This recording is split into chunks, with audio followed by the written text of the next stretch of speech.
আসসালামু আলাইকুম সবাইকে বিজয় দিবসের শুভেচ্ছা। আজ বিজয় দিবস উপলক্ষে নিয়ে আসলাম নতুন আরেকটি গল্প।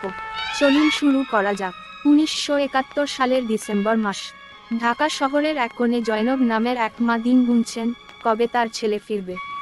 মুক্তিযুদ্ধ শুরুর আগেই ছেলে রফিক যোগ দিয়েছিল মুক্তিযোদ্ধাদের দলে। মাত্র 20 বছরের তরুণ রফিক ছিল মায়ের একমাত্র সন্তান।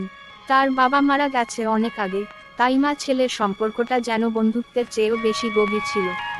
প্রতিদিন সন্ধ্যায় মোমবাতি জ্বালিয়ে দরজার পাশে বসে থাকতেন জয়নব। প্রতিবেশীরা এসে সান্ত্বনা দিয়ে বলতো, ফিরবে আপা, বিজয়ের পর সব মুক্তিযোদ্ধাই ফিরবে। কিন্তু জয়নবের মন তো মানে না।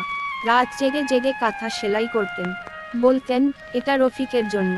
বিজয় দিবসে ও এটা পরে আমার সামনে দাঁড়াবে। 16ই ডিসেম্বর সকালে সবার মুখে বিজয়ের খবর। ঢাকা শহরের মানুষ উল্লাসে মেতে উঠেছে। কিন্তু জয়নবের দরজার সামনে কেউ নেই। প্রতিবেশী খালাম্মারা এসে বললেন, আপা, আজ বিজয়, আপনার রফিক ফিরবেই।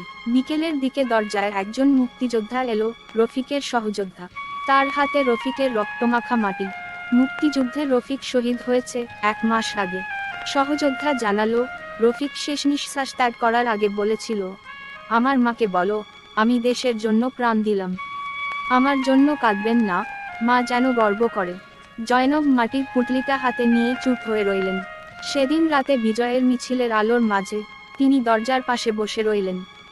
রফিকের জন্য সেলাই করা কাঁথাটা বুকের কাছে চেপে ধরে বললেন, তুই ফিরেছিস রফিক, তোকে আমার মনের ভেতরেই খুঁজে পেয়েছি। এই গল্প আমাদের স্মরণ করিয়ে দেয় স্বাধীনতার পেছনে থাকা ত্যাগ আর ভালোবাসার গভীরতা। বিজয়ের আনন্দের মাঝে আমরা যেন সেই সব আত্মত্যাগের কথা ভুলে না যাই।